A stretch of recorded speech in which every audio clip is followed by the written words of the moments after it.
right. Friday, Friday Night Lights Day. We're excited. Yeah. Yep. Both of you guys. We're excited for to talk to Coach today, Coach Barfield. As always, I'm Coach Human. I'm here with Coach D on the Prospect Podcast. And we're really we're gonna dive in with Coach about some upstate New York football. Coach is not just the head football coach, but he's also the offensive coordinator there as well, and has really been building up a program at over in Cortland High School, which I guess that's where Cortland State is too, right? Yeah. So Cortland State's actually like 5 minutes outside of my classroom. So if you walk out of my classroom and just walk down the street, it's maybe a 30-minute walk. Okay, very cool. Very cool. And how long have you been in at Cortland so far, coaching?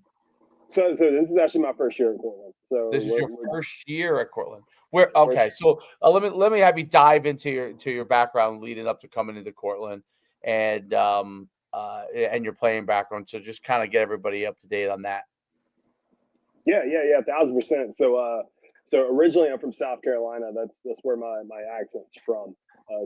Originally I'm from South Carolina. Grew up in a small town called Scranton, South Carolina. Oftentimes gets confused with Scranton, Pennsylvania. But grew up in Scranton, South Carolina. Went to Lake City High School. Played offensive line, defensive line. Got my start in coaching in South Carolina at Trinity Collegiate School, which is a collegiate prep school down there in South Carolina. They've won multiple state titles in the football realm and other sports as well. My wife's actually from this area of New York. So a few years ago, we decided to start venturing up north a little bit more. Found myself in Delaware. I coached at Delaware Military Academy for a small time, and coached at Thomas McCain High School for a small time. Then actually ended up in Jersey. I actually ended up finding myself in the college world going to Sussex Community College. I was out at Sussex Community College for about a year or two up under James Robertson, and did some cool things up there.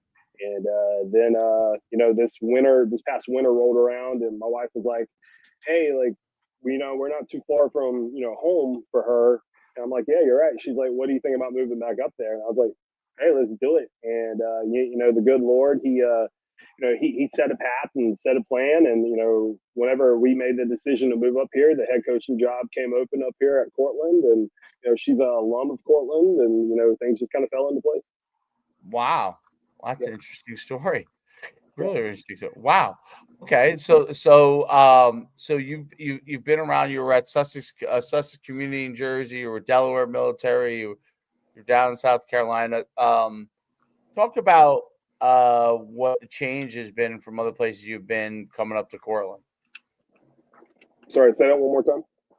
The change that has been from being at different places throughout the country, Delaware, New Jersey, South Carolina, and then coming up to Cortland. Like, what are some of the things that are different from where you were before or to where you're at now?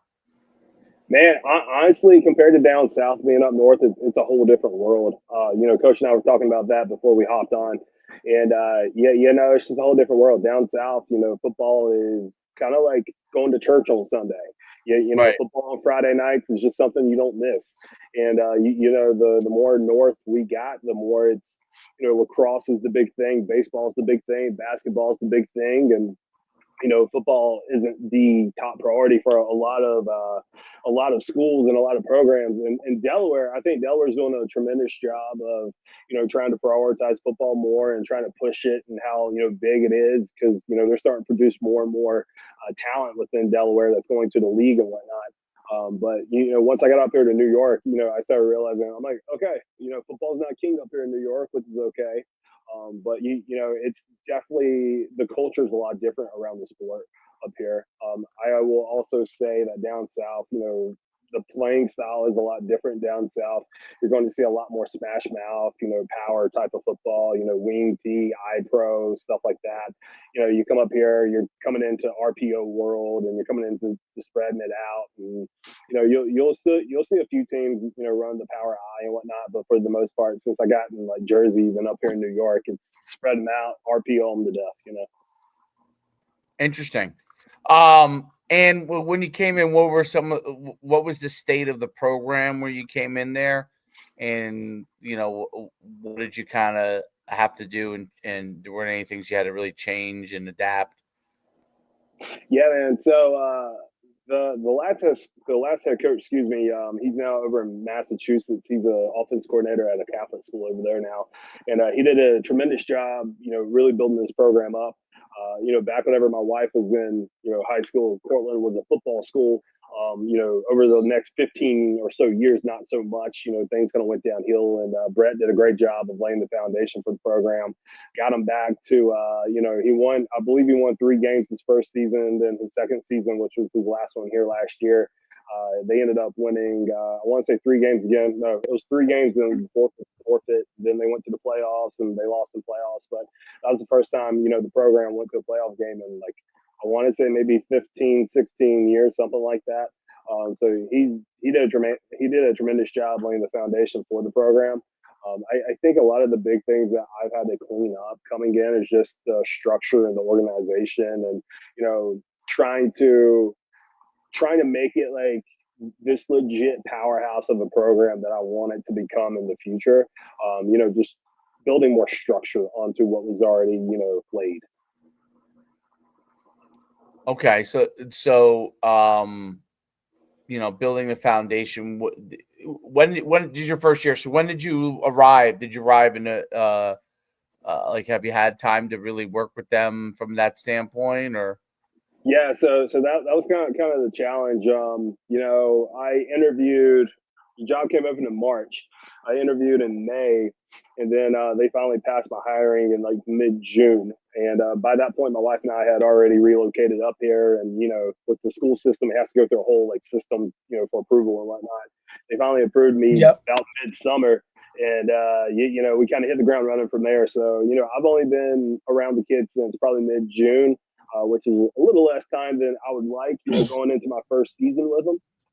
But at the end of the day, you make best with what you got, and you work with what you got. Yeah, I think that too. Like when you get, and it's obviously, I'm sure, frustrating after interviewing, at one point, and then it just takes all that time where you're kind of just sitting there and your wheels are spinning. You want to get on campus and you want to be around the kids and you want to start setting the structure up for this is how we're going to do things, because it's going to be a bit of an overhaul, right? And you kind of want to get in there and get things going. What do you think was one of the key elements when you finally did get in? Like, what was the first thing that you did when you got in the building? You were finally able to get there. Man, once I finally got here, it was very important for me to just get all the kids together and meet with the kids, and kind of lay my expectations out as a head coach. Me being from the South and football being the king. I told the kids, I was like, hey man, like I know Cortland hasn't been the top dog in years. Like I think you have to go back to like maybe the 60s whenever they were top dog. Because we do have one undefeated season in our history. It was in 1958. So I think you probably got to go back to like the 60s or the 70s, to see whenever they were top dog. And I'm like, yeah, like I'm trying to get us back there. Like I want to be back there. Right. It just really land once again the F-word foundation. Kind of like laying the expectation and foundation out there. Like, hey, I'm coming in. This is how we're going to do things. This is the standard. The standard's the standard. It doesn't change for anybody. It doesn't matter what you did with the last head coach. It doesn't matter what you did, last year. What matters is what you do today. Yeah, I think that's huge. That's big. That's big when you kind of give those kids, let them know, hey, this is a blank slate. You know what I mean? Like, because some guys, have preconceived notions as to what they are, who they are. And within the team, right, like the kids know, hey, this guy was this last year. That doesn't mean that that's how it's going to be this year, right? You're getting a whole new start. Here's where it goes. And then, now you can move forward. That's really, I think that's something, because I obviously been part of a couple changes and things like that. But like, it's really interesting how you see kids start to kind of buy in a little bit more when you let them know, hey man, I don't care about what you did in the past, like you have a blank slate. And then some guys that rubs them the wrong way because, they may have been a different way in good graces, or may have been something and now it's a change. So that maturation process is an interesting one to deal with when you walk in that building. Oh yeah, dude, 1,000%. And honestly, I would be lying if I sat here and said that there's been no pushback. I'd be lying if I sat here and said that there's been no kind of struggle here and there. Because I was talking, we had a staff meeting the other night, and I brought it up, and the last head coach, he was this young 20-year-old dude, and here I am in my mid-30s. It's two different mindsets. From two different parts of the world, and for some of the kids, it's culture shock. For some of our younger guys, they love it because they see where it's going in the future. But a lot of our older guys, who was part of the old head coach's regime, they're used to how he was and how things were then. Yeah. And then this guy comes in. Yeah, this guy comes in and he's changing everything my senior year, and now it's just like headbutting sometimes. Yeah, well, you're flipping the culture. And so that's always an issue. What is the balancing act of that for you? Like, how do you manage that part of it? Yeah, honestly, I try my best to always ask the guys, like, hey, if what we're doing is not working, or you're not picking up on it or understanding it, I get it. This is a great example. Our wristband system. With me, I like to do signals a lot. I'll have a wristband there just in case they need it. But I found out last year what they did was they had a color and the number. With me, I just give a signal, and then it's usually just a straight number. We switched over to the color and the number, and it's been a whole lot easier for them to just go through the wristband now. So a lot of times I'll just bring up, I'm like, hey, what did you guys do last year that you liked? What did you guys do last year that made you comfortable? And if it's something that aligns with my vision and my morals and my values as a head coach, I don't mind implementing it. Especially if it's going to make them more comfortable and buy in a little bit more. Right, because now it feels like they're a part of the process, right? And it's not just this, hit my way or the highway type of thing. You're giving them kind of ownership within it, right? We see that a lot with kids today, right? It's really is funny how little of something you can kind of make them responsible for, or make it like, hey, this is your idea, guys, when really, you already had it planned, but it's buy it. And that's really what it is in terms of, and I'm not sure of your numbers. What are your numbers like, Coach? Like, how big of a program are you? Oh man, we're sitting right around 38 kids, which is okay size. It's okay size. We're in section 2 in a B division. We go up against teams that play 50, 60 guys. They got 50 to 60 guys, and this is our first year in this section. So that's kind of also been the big challenge with being my first year here. We're moving into a harder division and or a harder section, and it's part of playing tougher talent, playing harder talent, while also trying to build numbers within so we can compete with that talent. Yeah, I think that's so is that 38 varsity? It's not counting freshmen. Yeah. So that's 38 varsity. Yeah, Our modified, which is like our JV up here, is I want to say we're around 49. Okay. Yeah, right. So the future is bright for Cortland football, for sure. I'm doing everything I can to pour into the modified teams and the younger dudes. My head coach for modified, Pete Jackson, he's a wonderful guy, wonderful head coach. He deserves so much praise because he does so much for me.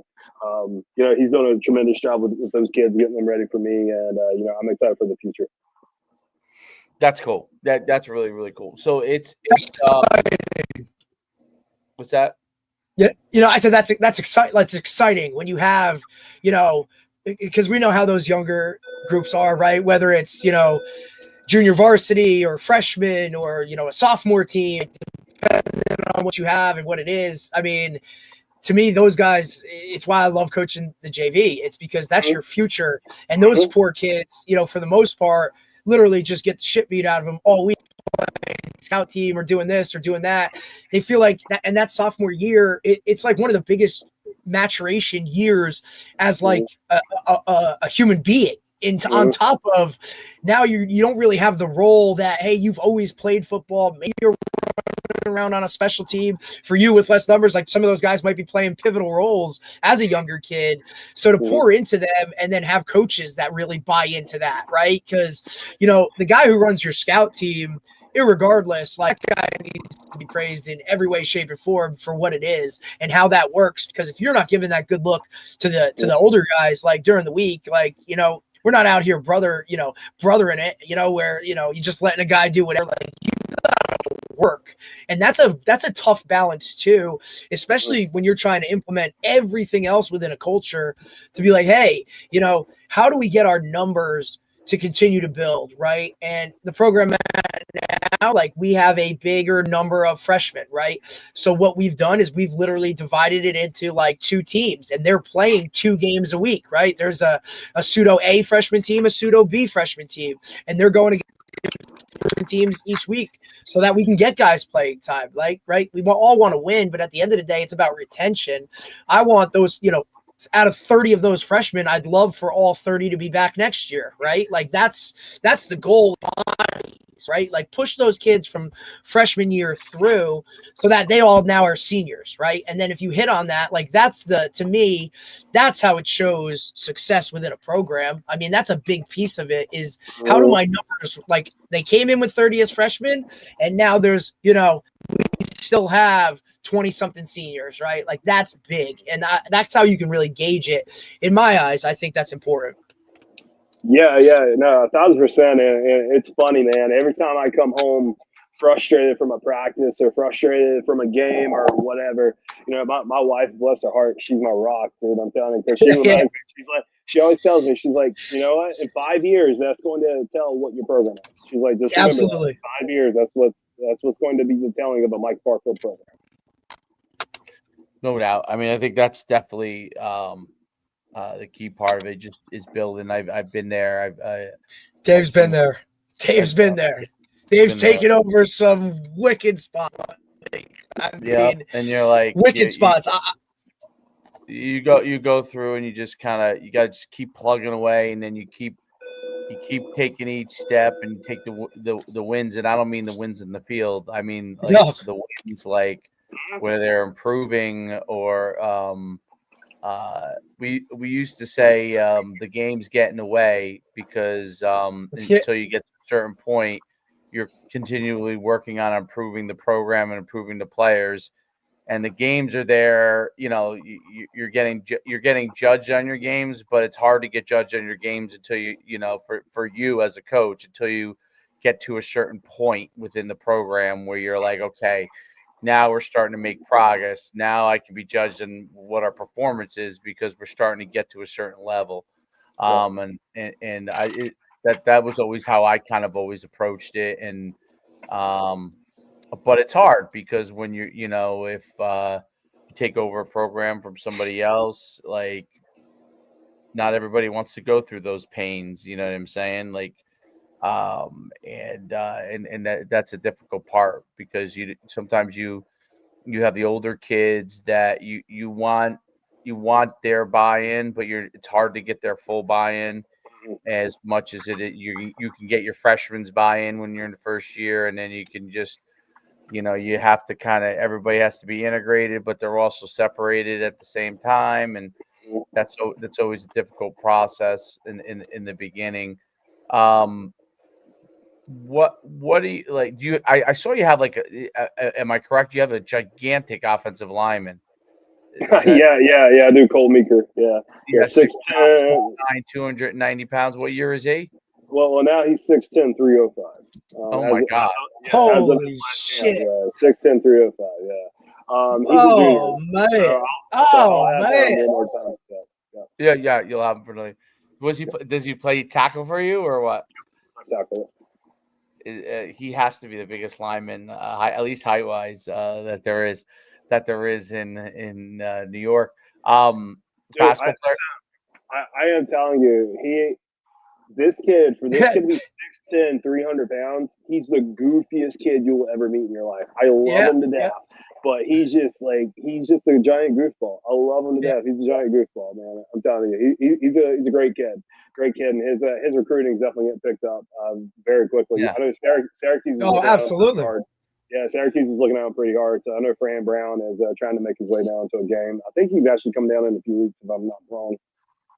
That's awesome. Yeah. And look, coach, that's great for you too. Like, right. Like it only takes one of those guys to come down to see a game for the administration to be like, whoa, like, okay, like something here. Like we haven't had this in a while. You know what I'm saying? It's also, I think, excellent that you have one of the best Division III programs facility wise, you know, on top of it, like literally down the road, so that some of those guys, it's like, hey man, like, you know, this is where we're at. Plus, for you, having been in so many spots, your network, right, to get those guys out of upstate New York, or, you know, if guys want to go and play football somewhere else, hey, man, I mean, and you kind of have your hat in a lot of different worlds in terms of different states. I mean, you know, the JUCO world, which, look, we're Jersey guys. We understand what Sussex community is, man. And, I mean, that's a wild spot, brother. I give you credit for even sticking that thing out. Your wife is probably a gem if she went with you through that. Because it's got a whole different world when it comes to it. But I really think that's a key part, not only for administrators, but parents as well, to see that, like, hey, here's this kid. This is our year. And look, this is a FBS head coach that's already coming to a game, which, you know, you can kind of let him know, like, that's not the norm, right? Like, he might be in the school or having conversations with these guys, but he's going to show face here. That's really, really big. What's your schedule like, coach? I know you said that you played a bunch of teams and you kind of bumping up to a division and whatnot. What does it around you look like in terms of, you know, upstate New York football? Forgive me, you cut out like towards I'm sorry. With the like the teams that you play, like what is that like? What's your division like? What's your conference like? I know you said you just do you have rivalry games? You know, kind of what's your schedule look like? Yeah, man. We'll get to our rival here in a second. But yeah, dude, we play a lot of big teams. We travel a lot. So you know, we have teams like, for example, we're playing Chittenango tonight. They're a solid team. We played Verona Cheryl, I think I'm saying that right. We played them last week. Hell of a team, man. I'm telling you, Coach McCoy, he's got a hell of a crew out there. You know, both staff wise and player wise, man. They could run power and counter like it's nobody's business. I'm telling you, like I was impressed with how well they ran the ball on us last week. We also play South Jefferson, which I'm actually connected and good friends with their JV head coach. You know, South Jefferson is a hell of a program as well. We play Indian River. It's funny. I come up here to New York, and I'm talking to my buddy Dave, who coaches at South Jefferson, and he's talking about Indian River this, Indian River that, Indian River this. He's like, yeah, Indian River still runs a double wing from 1940 something, and I'm like, all right, I got to turn the film on, bro. I'm telling you, you think Cole's huge? Like, these kids are massive. Like, their line is massive. Like they're legit, like a good crew to play against.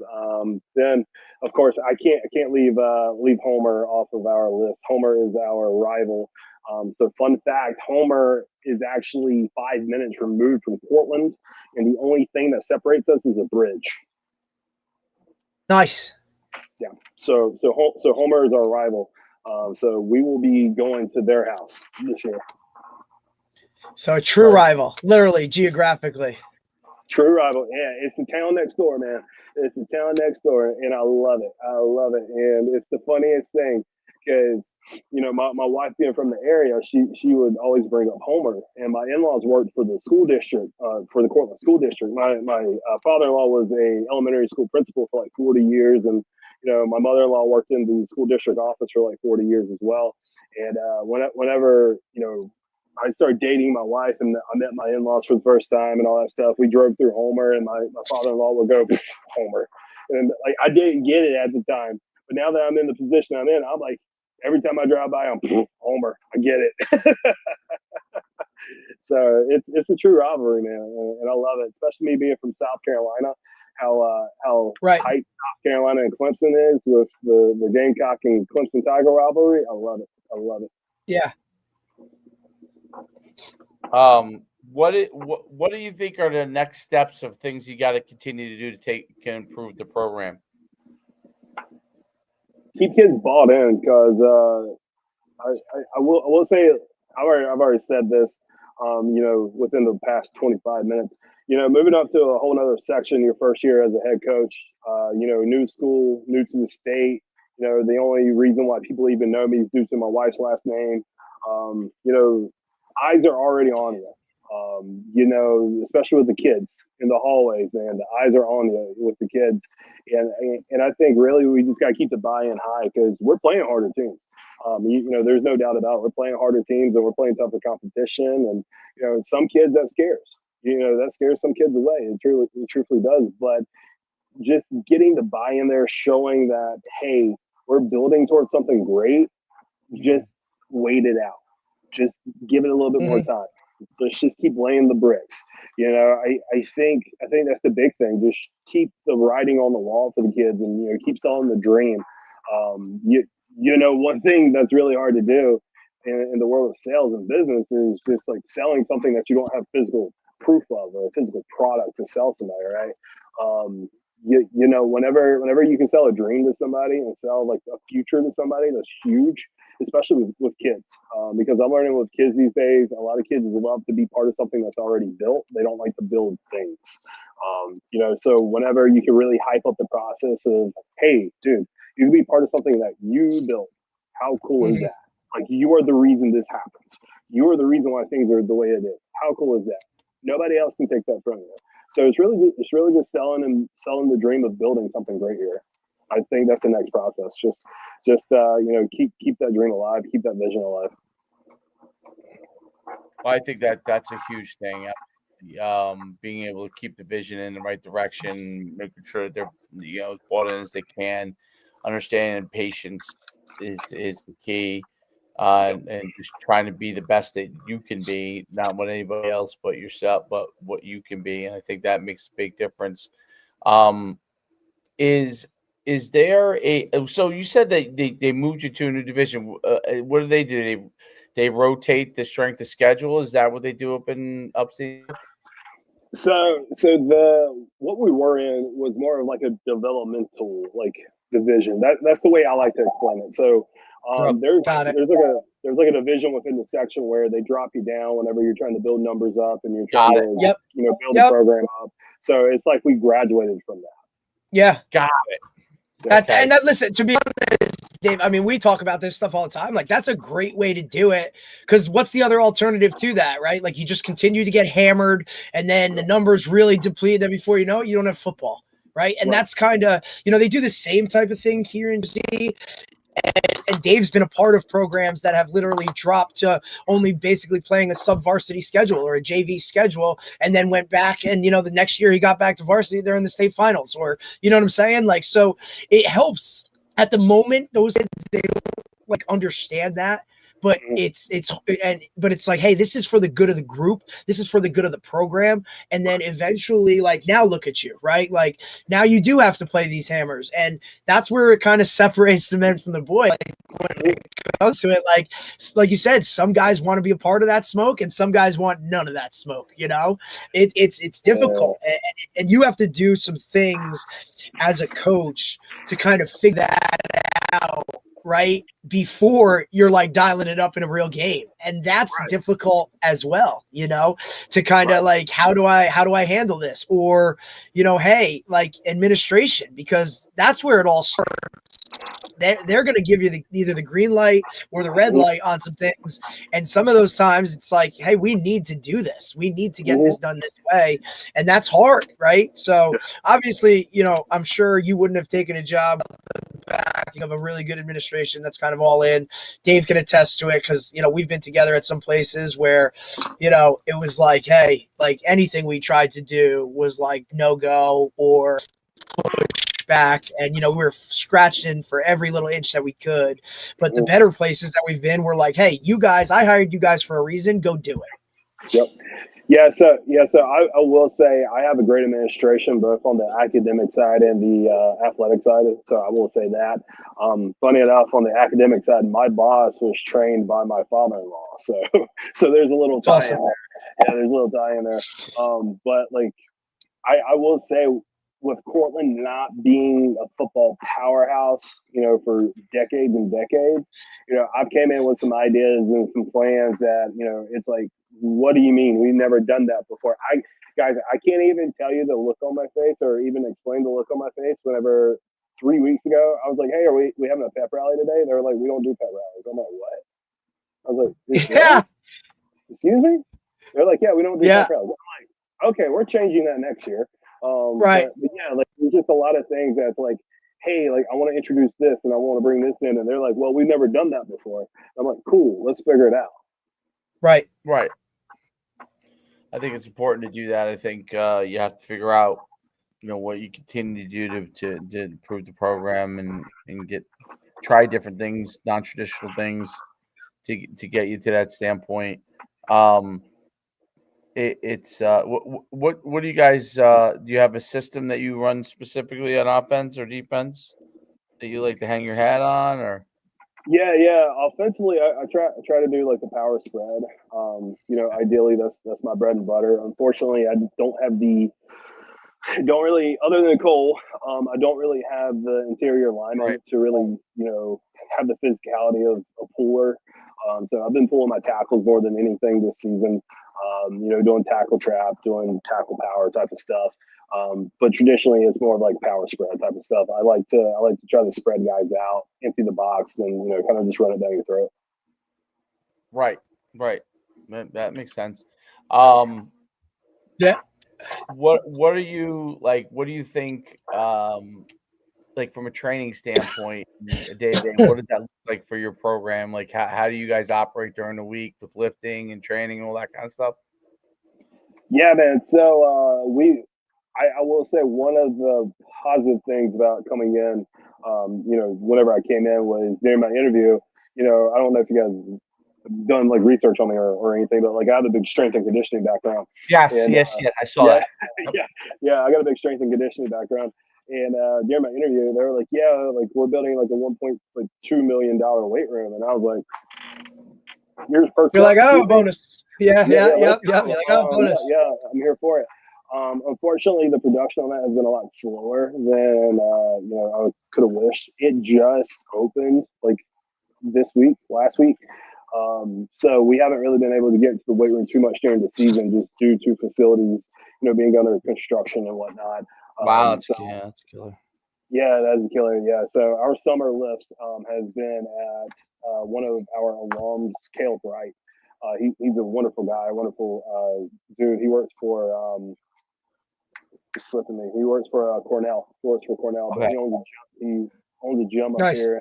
He does some strength and conditioning stuff for us off site. So we've been able to do that during the summer, but during the season we haven't been able to lift at all, really, just due to the construction. So yeah. It's been so what do you do? Do you do stuff on the field? What do you do to be able to compensate for that? Yeah, so that's a great question. So on Monday, we tend to have more of like a mental focus day, clean up our mental errors, clean up our mental mistakes, do some conditioning. We'll do some plyometric stuff on the field as well, just trying to get some lactic acid out of the muscles and get it out of the system from the past Friday night. Then Tuesday, we're usually full go. Wednesday, we are uppers. Thursday, we're walkthrough again. Friday's game day. Then Saturday, we do film that morning. Then we do have like a small, or we did, because it's no longer open anymore because we got rid of it with the new facility. We did have like a small weight room that's like the size of like a broom closet, almost. I kid you not. It's like the size of a broom closet. So we would rotate guys. Whatever it takes. Yeah, man, dude, we would rotate guys. Okay, Biggs, you're in the broom closet. Skills, you're in film, and vice versa. Yeah. So we rotate them on Saturday morning for like a 30-minute quick lift type of deal. But like, now that we have our actual full facilities, we're utilizing it, Mondays and Saturdays. So we're definitely we're getting 2 lifts in a week, and that's been a funny thing to kind of introduce as well, because some kids are like, yeah, like I can't lift the day after a game, I'm too sore and all this stuff. I was like, bro, Jalen Hurts was lifting after every game in Oklahoma. Like, just go look it up. Yeah, they're getting after it. It's always that happy balance. I mean, look, for us, Dave and I literally had this conversation yesterday, because we go through it every year. You're always trying to find because you'd love to have them 3 days a week, right? And, for the most part, the schedule, it's like, hey, because we play our sub-varsity or our JV games on Mondays, right? So varsity guys, everybody will get a lift on a Saturday after game. Monday, varsity guys will get another lift in, but those JV guys are playing, right? So when do they get their second lift in, right? So what we do is on Tuesday, when those other guys, we have meetings before every. Now I'm fortunate that where I'm at is the bell rings to get out of school at 1:30. So it's huge. And then so Tuesdays the jizzle lift while those other guys are watching more film on the opponent or getting some offense or defensive type things. And then Wednesday they'll all get another lift, right? And but all are lifted 4 days a week and pre-game day. Game day, they'll go in there and they'll get a 15-minute quick hitter. Nice. It's awesome to see it happen, right? Because they're freshmen. They're just okay, whatever. So to see that development though, but it's always tricky to when can you get those lifts in? They work so hard in the off season to build up all that stuff. And as a strength and conditioning guy, you get it, right? Now all of a sudden you get to week 4 right about now. And it's well, coach, I'm not as strong as I was. Yeah, well, we're not getting after it like we used to. And those lifts now need to be very specific for what we're trying to do. In terms of, I don't want to burn you out. I don't want to crush you, right? I don't want you sore. But if you're continuing to do that stuff on a consistent basis, that soreness, it's not like the soreness as if you're never doing it, right? It kind of goes away. But you kind of have to trick them into understanding that process and tell it hey, you'll see it. You're going to see it. You're going to be stronger than those guys you're playing against because they're only getting one a week or some of those things. Is that something that with your new facility opening up, what is that going to look like for you guys in terms of your strength and conditioning aspect of the program? Is that going to be a big foundational part moving forward now that you're in the building established, kind of moving forward? Yeah, no, 1,000%. And it's funny you bring that up because that's actually starting next Friday. Because we're away today and they're wrapping up some stuff in the weight room so we can use it the second. But it'll be good to go next week. Next Friday we're home. And we get out at 2:23, so that's whenever our last class of the day ends. 2:23, 2:30. You're reporting to the weight room. Thankfully, our locker room is right next door to the weight room. You're reporting to the weight room. 2:30. We're lifting 2:30 to 3:30. We're going to go into a meeting, in between that session. So whenever skills are lifting, the bigs are in meetings. Whenever bigs are lifting, skills are in meetings. We're going to take that hour, get a quick lift in, get some film, a little bit more film in, get a meeting in, and prep for game time, which is at 6:30. So we'll probably start prepping for game time around 4:00. But yeah, no, that's definitely going to be a big component now that we can actually get into our facilities, which is wonderful. We have beautiful facilities now. The school district in the state of New York has really blessed us with the funding that they gave us for that. So we're definitely trying to make athletics more of a focal point here. Does New York have any limitations on things you guys can do and can't do during a year?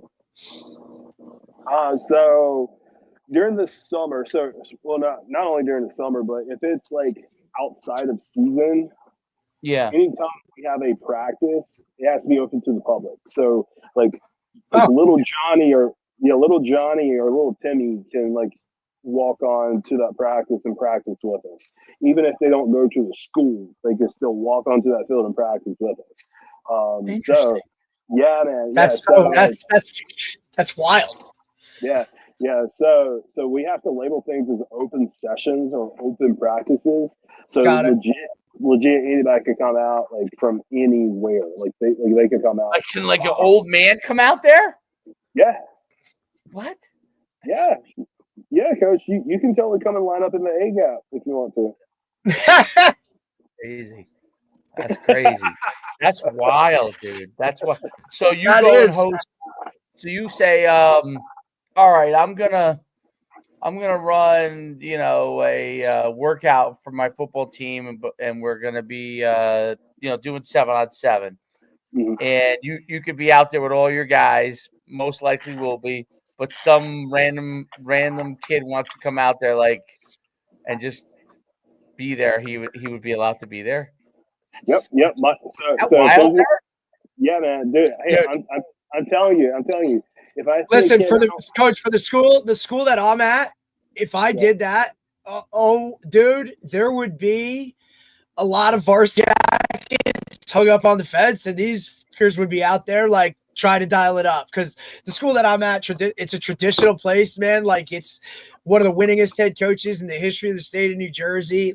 I'm telling you, that fence is aligned varsity jackets from a long time ago. There's a lot of banners, whatever. It's still kind of one of those places. If I had an open sessions, literally, I swear to God, there would be dudes from every generation go back that would be there. Right, as it is, there's guys that still sit in the stands and watch practice. You know what I'm saying? It's kind of one of those spots that's unreal to hear. And obviously, you coming from now, South Carolina has spring, correct? Yep. But New York does not. Am I correct in that? They're like Jersey with that. We don't have spring football.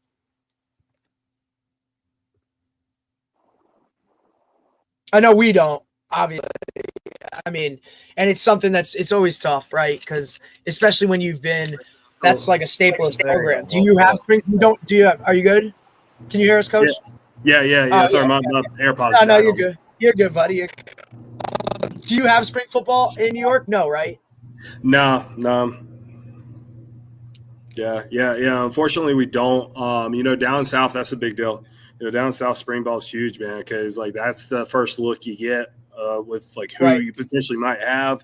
That's whenever you can recruit the hallway the hardest. That's whenever you can try and get the one kid that was cut from the basketball team to try to come out and be your ex or whatever.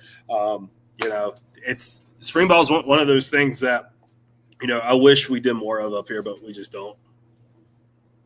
Very, very interesting. And you were going to say before, so if you did something, what would happen with if you did the practice, the workout in the off season? So yeah, I was about to make the joke. If I ever see a kid that I don't know that's at an open practice, my very first question is, "Hey, do you go to Homer?" If they go to Homer, I'm like, "Cool, you can't be here." yeah. Well, right, that would be a wild thing too, right? Somewhere else, exactly. Right?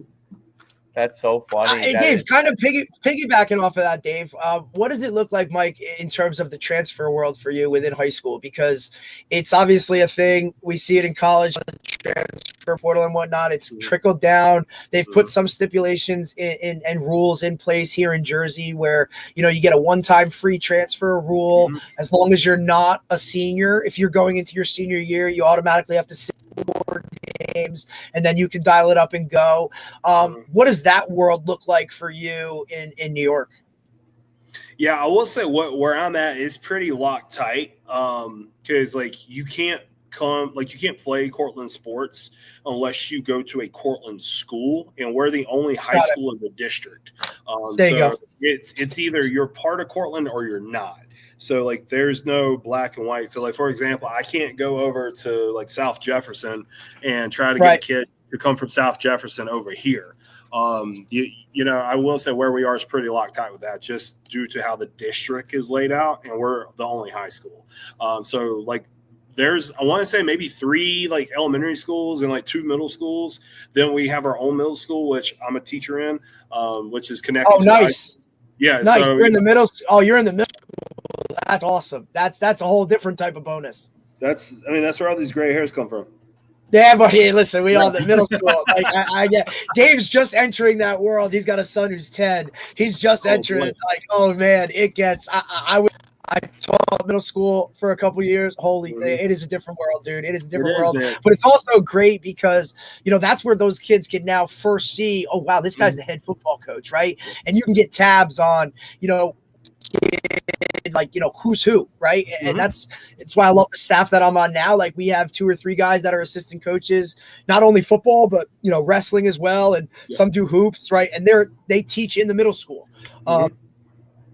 which is it's just a game changer when it comes to building and sustaining. I think your staff needs to be made up of some of those guys. They need to see those guys in that middle school, like, oh, this guy's the head coach at at the high school. Like that adds a different element. This is the real deal type stuff. That's awesome. Teaching middle school, but that's a different beast, man. Good for you. Yeah, I'm telling you. Whenever people will say, "Coach, you look tired," I'm like, "Yeah, man, I deal with 12-year-olds all day." Yeah, there's no doubt. That's true. These cats are different. There's no doubt. Really, really interesting stuff. It's been great having you on, talking some football, taking the time to have you come on and talk about the program and keep building and brick by brick. It's I'll share with you. I coached a team that was probably 10 times worse than anything that you could have taken over. and the guy who hired me when I got the job, he said, "I'm only going to offer you the job if you're willing to stay for at least 5 years." And that at the time was like, now obviously I could have left, you know what I mean? But he was trying to get like a certain level of commitment. He said, you're going to think you're going to turn it around real quick, but it's going to take time here. And I said, oh yeah. Now, so I said, yeah, absolutely. Immediately I was thinking, all right, yeah, third year I'll be, completely turned around. We had to go JV our second year because we didn't have there wasn't like a lot of kids in between the freshman and senior classes, and then we slowly built it. And the fifth year we were in the state championship. So, and it was a very, very long road, but it was really incredibly rewarding because you literally it was your thumbprint and the coaches who coached with you's thumbprint, and especially the coaches that made it through, because a lot of coaches didn't make it through. Like I always say, like there were there's quite a few coaches that by the second year, third year, like they didn't have the vision. The assistants were gone. Some of those assistants were gone, But the guys that did make it through, they still talk about it to this day. And all these other coaches have been on lots of championship teams since. Tell them your Hall of Fame story, buddy. Like, I don't say that. I mean, that's important, dude. That's a key part of that. Like the players came, and it was quite a few players came, but it was it's hard to explain to anybody else that unless they go through that experience. The coaches that went through the experience within the players that went through that experience, especially the kids, like I had kids that started from the time they were freshmen because we were that bad, and they started, but by the time they were seniors, they were in that state championship game, and those kids, they knew what it was like to go 1-9. You know what I mean? Yeah. They knew what it was like, but they also knew what it was like to play in the state championship game. It's it's something that they'll take with them forever. And the coaches that, like I said, like one of my line coach, he's won like numerous championships and different things since then. But to this day, it's still like his most rewarding experience, because he's been places since then that were, once you get to a certain level, you're not going into a lot of like rebuilding. He's kind of getting hired into decent situations and they're winning right away. And it's great. And he loves it. But the building it from scratch was really rewarding. So when times are tough, just keep fighting, because eventually it turns, and you'll see when it turns, it starts to turn. When you start to see it really start to turn, you're like, oh, okay. And, and I think players like your 6'9" linemen, those are key guys, because I had kids even my first year, even when the team was bad. Like my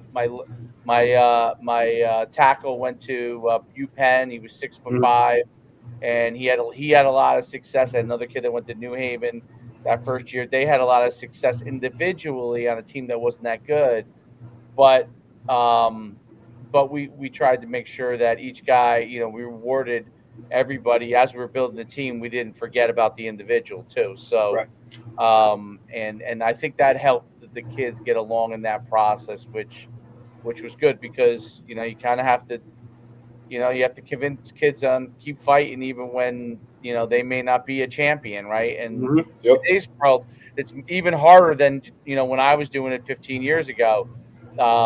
It's even harder now because they got more and more instant gratification things. So just stick with it, keep fighting a good fight, and it'll get there, man. It'll get there. So I appreciate that. That's my only advice because I've been there and I know what it's like. And but it is really it's I mean, to me, to this day, like, it's tough. I can't even explain it. There's no one to explain it. Like any coach, most coaches have been in good situations and or even if they come in middle of the road situations and now they're kind of putting their stamp on it and they're taking it to the next level. It's hard when you're near, you're really building from scratch. Not that there wasn't things there, but building from scratch, meaning like mentality wise, and taking them to that next level. And but it's the most rewarding thing. Like, I mean, I don't have to explain it to even though it's hard for me to explain it to people. It's there's nothing like it, and those kids know that there's nothing like it. The ones who are in it, who did it, the ones who did it, like. There's nothing those kids can't tackle, and as adults, they're kids. They're in their 30s now, but there's nothing they can't tackle, and I've seen it in their own lives, like some of the things that have happened, and they've stayed so close with each other too. That's the amazing thing. Like high school, a lot of times kids go on their separate way. They go to college. Some guy, you get clusters of people that stay friends. Like these guys have stayed friends. Like it's crazy how good, no matter where they all have gone off, they've stayed friends. So I think that's the most rewarding thing, and that's what that's why you take over a rebuild. That's right, man. That's why you take it over, because otherwise, you're a crazy person. Coach, so some people call us crazy for taking over rebuilds. That's right. Yeah, so people do. I took that job. I tell this. I don't know if I told Derek this story. There was an old timer. He just, I think, retired a handful of years ago, but he had been through all the programs. Like he's probably now in his mid 70s. When I was there, he's probably was in his early 60s, but he was there from like the 1970s. He was at different places that were really good programs, and he's been at this place forever. And I get done with my interview, and the interview went great, and I'm still kind of hesitant, but he comes up and we walk up to this parking lot, and he looks out and on this patch of grass, and he goes, "All this could be yours." And I was like, "Oh, what?" It was literally grass. There was no lines. It was just grass. Okay. And I laughed, but I'm like, you know what? If somebody could have that positive a view of something, I'm like that. I looked at it like, what the heck is this?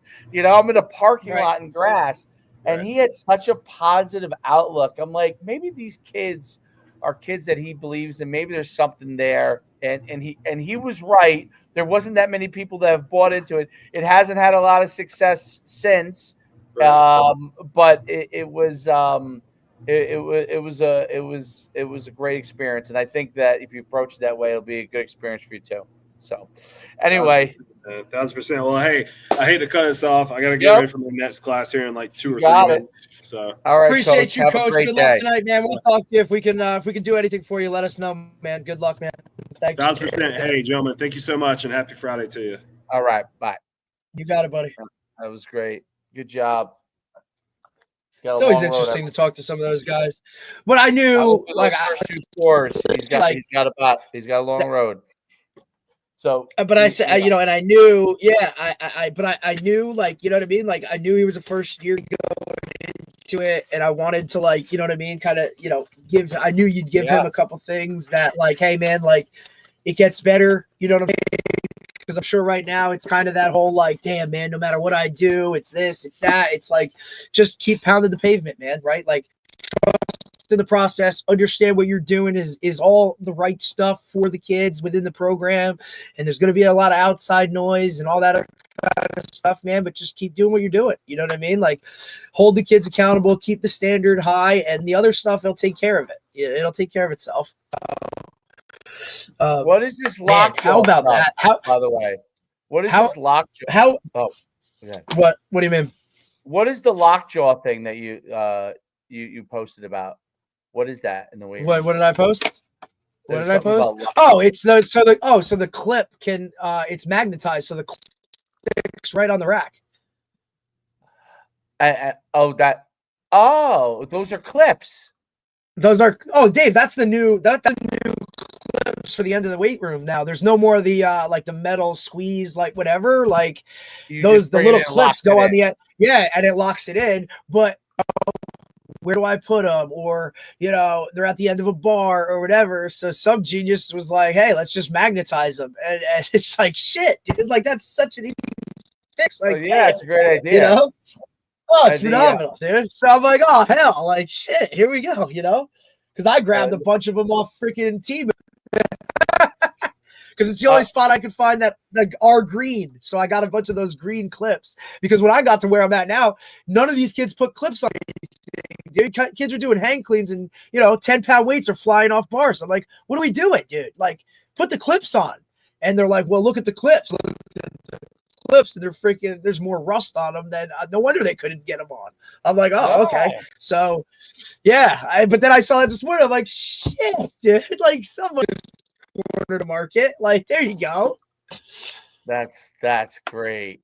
That's great. That's another one of those coaches that figured out a problem and was like, went to the freaking, you know, whatever teacher in the building and was like, hey, dude, how do I do this? You know, like, put a magnet on it. Put a magnet on it. Did you see what AI thought we looked like? Did you see what AI thought we looked like? For what? I didn't see it. Did I see it? Maybe I didn't see it. I tagged you, but I guess you didn't see it on Twitter. I posted I'll show it right here. Hold on. Hang on, let me see it. It's hilarious. You know how it is, dude. I think it's so funny. Image, you know, without doing the work. You know what I'm saying? I got you. I was like, can AI please just take our images and put it on to whenever because listen, we have I will say this, Dave. That's what it thinks we look like. Oh, that's amazing. That's hilarious. Dude, that's hilarious. You look all right. I think you look pretty cool. I'm laughing. I've been laughing these last 3 weeks because we probably have 4 or 5 different photographers on the sideline, right? Like, they're everywhere. So now, you know, they ain't exactly, it's not like we're like lining up to take pictures here. You know what I'm saying? So some of these shots, I'm like, oh, boys, like, you're not allowed to post that. Like, with me, like, come on, dude. Like, but the kids are like, no, coach, we love it, you know? And it's like, it's wild. And these kids, I'm like, man, no wonder these, like, you know what I mean? Like, there's 4 photographers at every game that have nothing to do with actual media. It's just like people within the program taking pictures. I mean, every game, really? There's one lady that snaps like at least like 220 pictures for the program. And it's not just it's football, it's coaches, it's the cheerleaders, it's the band, it's the student section, right? Like, she does a really awesome job with it. And it's one of those things that as I get coaching more and more years, you kind of look back and you're like, yeah, like, some of those images are really cool to have some of that, you know what I mean? From, you know, just memories of that stuff, right? Like, because irregardless of how I personally feel about like what I look like in some of these pictures, obviously that's on me, but for the kids, it's like, man, that's really cool. You know what I mean? Like, that is really cool. I mean, even yesterday we had a freshman game against Warren's crew. And there was like a lady there taking pictures. Yeah, they came up here. A little bit of a rough go, but he's building. He's got some rough go for you guys or his team? His team. But he's got some individuals that can play some football. Like, he's got some skill guys. He's got a quarterback that can chuck that thing and run around pretty good. He's an athlete. He's big, man. Not numbers wise, but like big. But I also think he didn't have a freshman team when he got there. So when he took that job, there wasn't a freshman team. They didn't play a freshman schedule last year. So he went and got, 8 or 9 games based off of teams. So he's got a future. There's some dudes there. And like I said, we've been splitting our freshman team in half and playing 2 games a week. Which now for some guys, they're not happy about it because, it's not exactly like we're literally taking the freshman team and one team played Southern this week. And yesterday another team played Absegami. Oh, you have that many kids on freshmen. That's great. Yeah, but it's tight. Okay. It's tight. Oh, it's but, tight. Okay. But it's playing time. You know what I'm saying? Like that's the argument is, would you rather sit and play kick return, or would you rather actually play a whole game, every special team, offense and defense? You know what I mean? Hard for some of those kids to understand why they're doing that, or parents to understand why we're doing that. But at the end of the day, like, you're getting to play. Wouldn't you rather play a game? So while team is playing, the other guys are, on the sideline in their jerseys, and then the next day they flip and the other guys play and the other guys, stand on the sideline. That makes sense. I mean, he's trying to, it's about retention, right? You want all those 30 guys to come back. I think it's a good idea. Yeah. I mean, they all get pissed when the scores are a certain way or the wins and losses. Because it's like, would you guys win? Or hey, if yes. you played. Oh, okay. And it's also, kind of like an A and a B team. Oh, right. Yeah, why am I not on this team? That happens at big schools, get it. though. In big schools. Yeah, I mean, yeah, like you're going to get phased. Would you rather just not play at all? Like, you know what I'm saying? Yeah, no, that's good. Like bigger schools, like if you go down south, that's a thing. They have A and B freshman teams and stuff. In Texas, they definitely have A and B freshmen. The dude that I follow from Texas, right? Yeah, like they have A and B JV, they have B freshmen. Like there's 330 kids in the program itself, dude. So, you know, there's black and gold team, or you know what I mean? Like black and gold JV, black and gold freshmen. They're not used to that in New Jersey, but yes, in Texas, there's a million. There's probably like one of my favorite years of high school football was freshman year when I got to play, right? Like 3 games a week, right? Now, like rules, obviously, with 24-hour rules of when you can play things were different back then. But, you played a freshman game on Friday. You played a little bit of, you played like a quarter of varsity as a freshman on Saturday. And, you played JV on Monday. You're playing like 3 games a week, dude. That was like so fun. You're like playing games. You're not out there practicing. You get to play a game. Right. Absolutely. There's no doubt about it. Oh. Listen, buddy, good luck this weekend. All right. Well, thank you very much. Good luck to you. Who do you guys got tonight? Southern? Heading down to Southern. Game of the week. 3-0 versus 3-0. Should be great, dude. It should be fun. I think I'm going to go watch RBC North. That might be ugly. You think, do you think, yeah.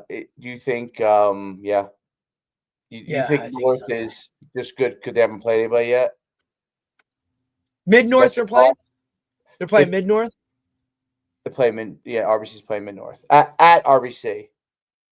Yeah, that's tough. Like, that's a weird place to play. Like, they played, Mid-North played Howell and... Howell, not very good. And then Marlboro. Not very good? Yeah. I don't think so.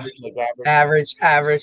But, it's just so weird. Like, I look at it last week. Like, Manasquan was rolling people, and then all of a sudden they lose to Mattawa, right? Like, they let a kid go off for, 5 touchdowns. Like, it's just – the short conference is so weird like that, dude. You know what I mean? Yeah. Like, it's like the Publix. And Mattawa is, middle of the road, kind of? Very much middle of the road. Like, with, I don't know, who's going to show up this week? You know what I mean? Like, who knows? Now, they might go and – there's they have a young kid who played quarterback. He ran around stuff. Who's this kid? But now Manasquan, this is the week all the transfers come back. Guys that have transferred in or whoever, they all come back now. So you're going to see, you might not even need to look at their first whatever games going forward because they're going to be a whole new team with who knows what's going on, right? Because rumor is one of our guys is about to be the quarterback, and the current quarterback now just goes and is an athlete and plays every other position that they could possibly think, right? And then look, even like those two guys we had on our team from RBR, like RBR is like 1-1, but those guys are having like they weren't the ones that went off, but they're still like players. Like, I don't know how you lose with those two cats, dude. Those two cats are we another kid who's starting quarterback at Donovan from us. Like shit. Like it's crazy. Oh, yeah. Does Jeter plays? Is Jeter still at yeah, he's still there. He's a part of that senior class. But the kid that had like a big game for RB, like it wasn't Ari and it wasn't, the Bailey kid. It wasn't those cats. It was some other kid who rushed and caught a touchdown and did whatever. They're a weird team too, man. Interesting. I'll tell you, if you want to put your money on somebody, you can put your money on Rumson, like crushing whoever they're playing. Irregardless of whoever they're playing tonight, they're going to beat the hell out of them. Because they're coming off their first loss in God knows how long. They got Marlboro. I'd hate to be Marlboro. Oh, yeah. Wow. And Red Bag Catholic has Mid-North, like you said, and then next week they go into Homedale. So you just hope they're not like overlooking Mid-North going to a Homedale game. Old Japan plays Rampo tonight. Big one. Ramapo up here is I hear Ramapo's the real deal. Is that what they said? Yes, sir. We'll find out. We will find. It's gonna. Dude, now that's like a really good game to go to. Like if you're like just looking for like a great game, always a great game. Doesn't matter. Even like that's gonna be a heavyweight. Look, dude, Old Japan 3-0, 34-14 over West Essex, 35-7 over Riverdale, 41-14 over Bergenfield. Like they just doing what they do. Riverdale's 1-2. What's Ramapo? 3-0. Ramapo, yeah, they're 3-0. Who'd they beat? They beat they're 2-0. They beat Irvington 35-0. They beat Ridgewood 52-7. They beat Ridgewood 52-7. Yeah, Ridgewood is not very good. Ridgewood is not very good. Even though they're 2-1, but they beat Clifton 27-0, and they beat Montclair 41-28, which is like back in the day, you'd be like, "Wow, look at those!" Wow, that's huge. Montclair. Yeah. You're like, "Oh my god, like, we're unbelievable!" Like, right. Like, wait, you beat both of them? You beat Clifton and Montclair. Dude, you ready? Like Montclair right now is 0-3. Oh my god! And they lost to St. Thomas Aquinas 56-3. They lost to Ridgewood 41-28. And then they lost to Bloomfield 46-21. What? Yeah, dude. It's like Ron Anello is the head coach, dude. At Montclair? At Montclair. Jermaine Johnson resigned and walked away. He's coaching at how's Clifton?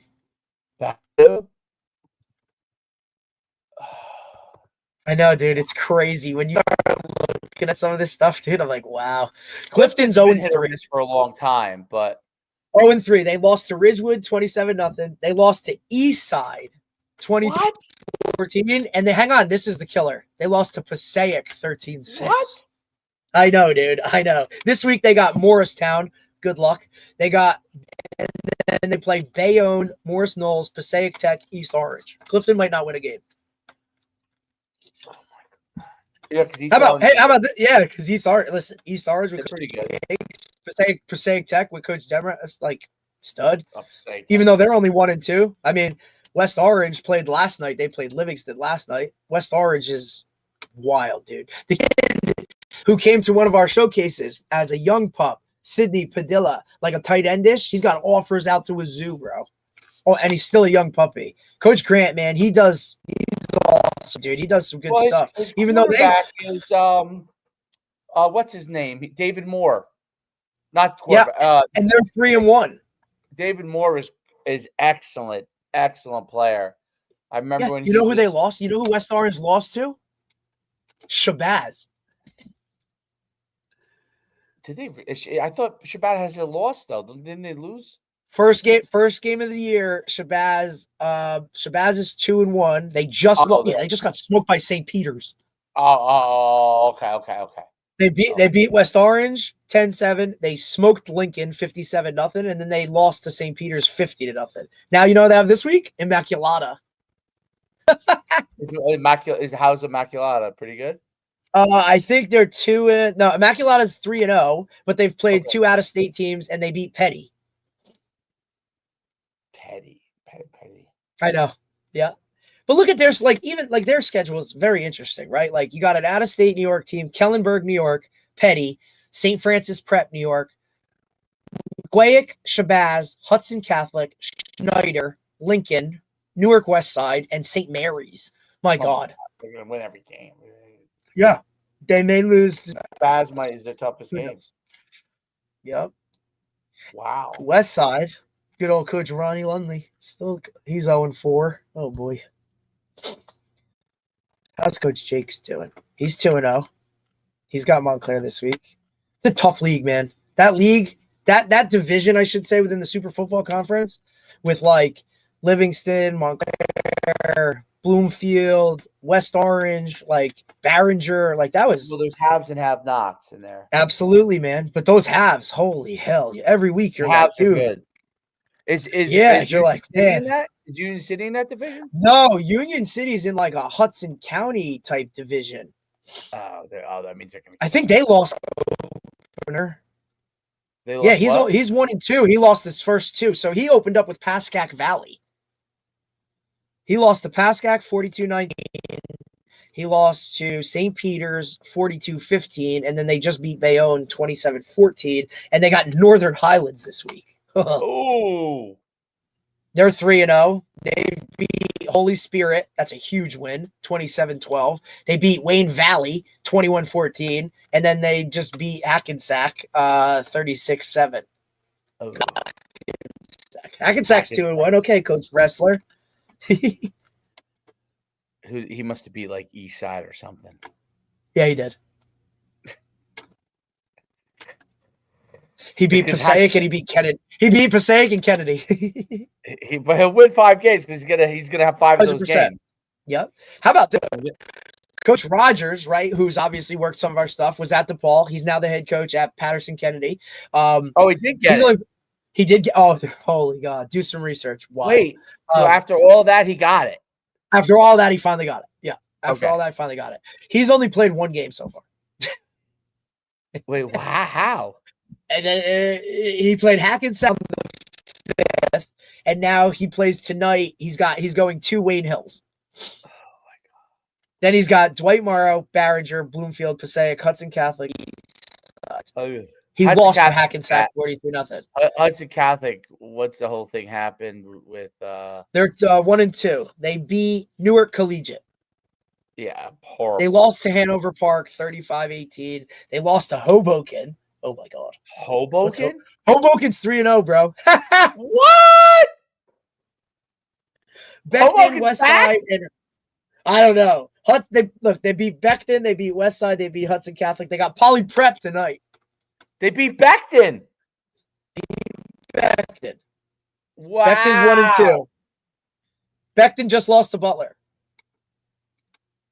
Beckton just lost to Butler. Wow. Butler's got Saddlebrook tonight, buddy. Big one. Big one down in the brook.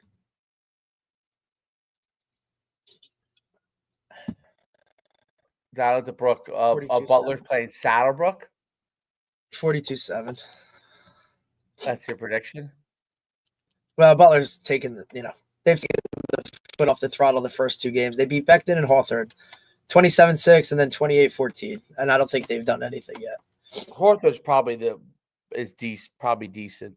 Yes. Yeah, they're 2-1. They had beat MKA 42-14, and then they beat Wallington 25-12, and then they just lost to 20-14. They got Hasbrook Heights tonight. Hasbrook Heights 2-1. Their losses to Walk Hill Valley in overtime. What? They beat St. Mary's to open season, but they beat St. Mary's 20-16. That kind of scares me. And then New Milford they beat 26-7. What's St. Mary's look I don't like? think New Milford. St. Mary's, Owen. How about this one? Mary's. St. Mary's only lost to Verona 14-8. Ooh, interesting. Hey, our buddy at Ridgewood's doing really good, man. He's 3-0. Carbone. He beat Lodi, Elmwood Park, and St. Mary's. You mean Woodridge? Woodridge. Yeah, that's what. Oh, I didn't say that. Yeah, Woodridge. You said Ridgewood. You said Ridgewood.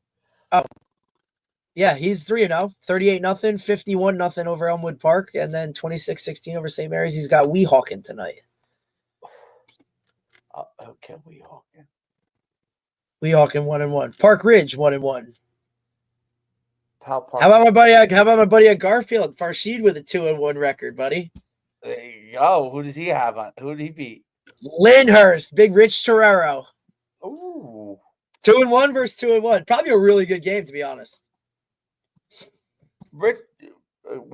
Lyndhurst has a decent program. Yeah, Torero. I mean, we've had him on. I went to school with him. He's a Lyndhurst cat. He gets it. Yeah, man. He does. Yeah, he's like, he's that town guy. He likes it. It's fun to see that league good, dude. Like those two, you know what I mean? Or at least competitive with each other. Yeah, there'll be 5 or 6 teams that'll emerge out of that at least. Listen, be good. Lyndhurst opened up with Westwood. That's a hell of a way to start a season. What was that score? They lost 34-14. Then they beat New Milford 24-7, and then they beat Lodi 36-0. I don't think Lodi's very good. Oh my god. Yeah, Lodi's bad. Oh god, yeah, Lodi's really bad, dude. Oh, really bad? Yeah, Elmwood Park too. Oh my god, dude. Maybe Lodi should give it the guy. Should have given it the guy. Hang on. Listen, one of your former programs, like Palisades Park, bro. Oof. Oh, they must be. I can't even imagine. 0-2. They lost to Secaucus 41-18, and then they got shut out by Garfield 26-0. What score did Garfield get tonight? 26-0. Powell Park is. What's that? Saddlebrook's 0-3. They lost to Kittatinny 22-13. Lost to Pagoda 34-0. And then they lost to Secaucus 22-13. And now they got Butler tonight. Oh boy. Yeah, it's interesting. I haven't been. I barely go to Bergen County anymore. I'm sure you barely. I know. And same for me. Like I always, but like every now and then. I mean, I still have access to Mount Olive's huddle. You know what I'm saying? So I kind of every now and then I'll take a peek at it. I mean, that league, I'm telling you, dude. Like those teams that those guys play, like, it's a tough schedule. I mean, they're 2-0 right now, and they've blown everybody out. Like, but they're playing Chatham tonight, and Chatham's like all of a sudden. Chatham's good, I heard. Yeah, dude. And Morristown is back on the ups. You know what I'm saying? Like Morristown. But these are the same. Well, you know who the head coach is at Morristown now? It's Casey Flint. I don't know who that is. He's been a coach for a long time. I mean, look, they lost to Summit 14-11. They beat Randolph, and then they lost to West Morris, who's go figure. West Morris is 3-0. Like, go figure. Like, West Morris is great. Machine, dude. I'd love to see like a West Morris Ramapo, West Morris Old Tapan. Like those are. They play each other in the playoffs usually. Yep, when they get there. Yep. West Morris usually has a big running back. Oh yeah, and he wears 32, 33, or 34. Yeah, every he's year. Like 6'2", 215. You know, that kind of a guy. How about this is where I get like, okay, maybe some things are like Wayne Hills is 3-0 again. They've kind of been down. Yeah, they've been down a couple years. Listen, they went out to Colorado. Dave, they went out to Colorado and played a game. Wayne Hills is 3-0. Yeah, they beat West Essex in overtime, but that's a new coach, right? That was the guy that was at Hanover Park. He left to take that, and then the guy from West Essex, Benaquista, left, and now he's at Wayne Valley. They put a hurting on Passaic Valley. Is Wayne They're Hills 1-1. still? Wait, oh, the guy's not at Wayne Hills anymore. The guy who was there. Yeah, Demnikov, he's still there. The guy that took Demnikov. over for Olsen, he's still there. Oh, okay, good. Okay. I just don't think they haven't been very good the last couple of years. Wayne Valley's 3-0, or Wayne Valley's 2-1. They lost to Northern Highlands. How's what's his name doing at Indian Hills? Oh, that's a good question. Who would they play? Ivy. He definitely has a chance. He's in the Ivy. Well, they don't play Ramapo. What's that? They don't play Ramapo. No, because they're in that Ivy division. They have like right. So he should have a chance in most of these games. He's 2-1. There you go. He played an out-of-state team from New York. He lost 20 to start the season. Then he beat Tenafly 27-0. And then he beat Fairlawn 27-21. And he's got Fort Lee this week. Oh, yeah. Dave, look at this. Like, he's got Fort Lee. Then he's got, Dave, Fort Lee, Demarest, Bergen Tech, North Bergen, Ridgefield Park. Oh, my God. He's going to do good. Some of these places. I got them in the Ivy, by the way. I know, dude. Some of these places. I wasn't there to coach it, though, but I got them in it. Of course, but you got them in it. I was in all those coaches. Bergen County used to have all the coaches. DJ was great with it. He organized West Milford 3-0. West Milford 3-0? Yeah, West Milford's not bad. It's the same guy, right? Yeah, Matt. He was Matt. Like, if you look Matt Sakis at Jefferson, 0-3. Oh my God, Matt Sakis. Lost to High Point, he lost to West Milford, and he lost to Lakeland. Lakeland's 4 players. That's wild. I love that too. Lakeland lost us. Always, dude, always. And even when they're not good, they're like a pain in the ass because they're literally up in it's like a Butler. It's like it's them. Like you know what I mean? Like They lost to Sparta, which is a different type of beast too. Sparta lost to Montville though. Like it's all around. These guys all beat the same people. You know what I'm saying? Montville's good this year. Is he? I think he's good. Yeah. Let's see. He's 2-1. He just lost this week. He lost to Chatham. Oh, he beat Sparta. He beat Sparta. He beat Warren Hills. He'll beat Roxbury. Par Hills, I don't think is anything good anymore. No, they're 0-3 because that guy's now at he's now the head coach at Morris Catholic. Right. Roxbury used to always be a pain in the ass. They're not good. Randolph and Roxbury. They're not good. No, they're not. And Randolph's not good. Oh, Randolph is not good. Well, that's another head coach there too, bro.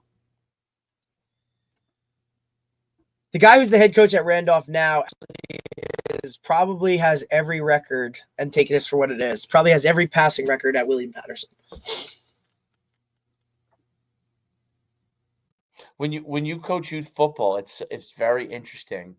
You could tell what the teams are going to be like by what coming up. You know what I'm saying? Oh yeah. And I'm not even just talking about talent. I'm talking about attitude. No. Yeah, you're just talking about like demeanor. You know what I mean? I feel like if you have numbers and the demeanor's pretty good, regardless of the record, you're probably gonna be okay. But if you have bad demeanor, yeah, dude, if your approach sucks to it, like I don't know, man. It's tough. That's why one of the Coach Barfield teaching in middle school is awesome. Sure, yeah, I think middle school football is the way to go. But sure, that's why Shore is the Shore rotates because of the AYF set up by age. I agree. So you could have a great team, then a class that's not as good, then a good you know what I'm saying? So you could some of these teams that we've played aren't that good, but their older kids are very good. So it's because it comes down it comes down to grade by grade. It's literally dude, and it's buy-in too, or how much are those guys look, if Mid-North or Mid-South doesn't realize that pretty soon they're gonna have a really good group. And why is that? It's because these kids have been getting really coaching for, you know what I'm saying? Like, as that aspect, you know what I'm Starting saying? with, Like, because you can, you can directly correlate how good, you know, how good a team's going to be based off of like who their coaches are, dude. North is good. I don't know, like some of those kids, these kids will go to Procure, but like Joe Grasso's 12U group has 2 teams. He's got like 45 kids.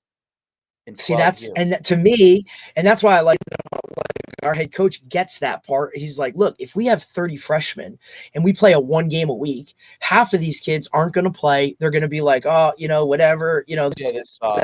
All the other shit. Like, this sucks. I don't play. Who cares? I'm not going to do it. And then next year you have 15.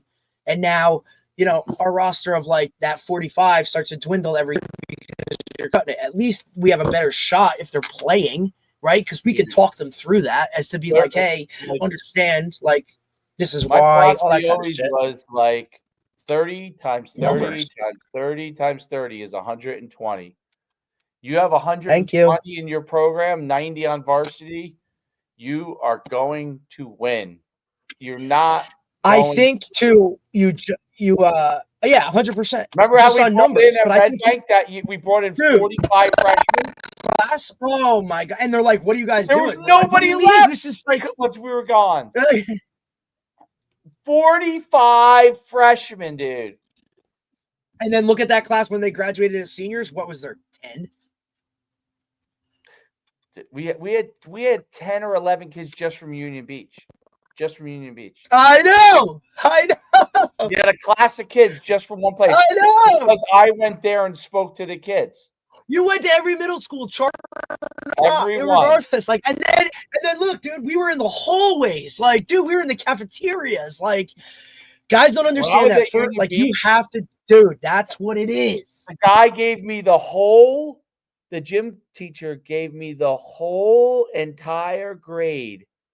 Yeah, here you go, buddy. Kids. And I spoke to the whole grade. And because I think some of those kids go to Keyport, maybe. I can't remember. Yes. It's Keyport. Yep. And there were kids that still went to Keyport. Like, there were kids like, I'm going to Keyport. I don't care what you say to me. And it's like, that's fine. 35 out of the kids, 35 kids actually filled out my form. I couldn't believe it. I was hoping to get like a couple of kids. 35 kids fill out the form. I was like, oh my God, 35 kids. Look, and look, we know how it works, right? Because with camps and showcases and all that stuff, like, dude, you have to get, like, if you want 10 to sign up, you got to talk to 100. You know what I mean? Like, you just have to, like, that's what you have to do in order to get. I had 80 names for that freshman class. Yeah. 40 something only came out. I had like 80 something names. So it was that's how you do it, dude. Like, you have to, bro. I don't know another way to do it.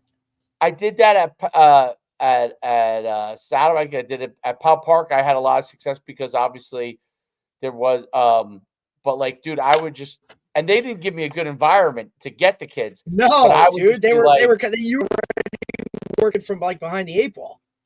But Farina, I said, Farina, you drag them in. You got to do this. Yeah, dude. Every kid that wrestles. Yeah, dude. I don't care if they're going to Bergen Catholic, Paramus Catholic.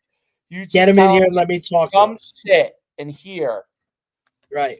Dude, I remember Charles Simons, who ended up being the year with the state championship. Stud! St. Peter's. St. Peter's? No, he played at like a D2 NAI school. So Charles was at Bergen Catholic, and came back. He said to me, "Coach," I remember I was talking to him in the locker room, and he said, "Coach, I don't want you to waste your time. I'm going to Bergen Catholic.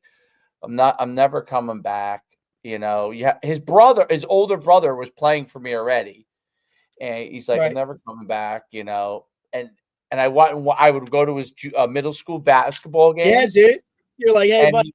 He'd be like, how come you keep coming to the games? I'm like, I just wanted to see, I just want to watch the kids. I just want to watch you guys play. I enjoyed. I wish I had more time to do that. I enjoy. Right, because, but now you got a wife and a kid, dude. Like that's like like it's just. But that's I love that's watching part, them play dude. basketball. They were great. They were great basketball players in middle school, and that shit's exciting. Look, that's not like going to one of these like middle school whatever games, and you're like, oh my god, this is brutal. At least with hoops, you could see some cats like, regardless of what it is. they were really good. They were really good. And so funny. They were really good. I They love would it. get up and down the court, and then then his junior year he wanted to come back, and like, I was like, wow, that's like I would have never thought it. And you know what? If I didn't talk to him, have him sit in a meeting, watch his basketball games, and I didn't watch it for that reason because there was other kids on the team that were coming to me that were playing basketball in middle school, and but I would watch him, and I was like, wow, that kid really is he's a really good athlete. Like you're like, wow, he really is what we were talking about. he only lacked big time speed. That's why he went to NAI Division II, not the NAI, Division II, and he just lacked big time speed, but he was just a fantastic athlete. I've never seen to this day. He was our third quarterback, okay? But in the semifinal game against Cranford,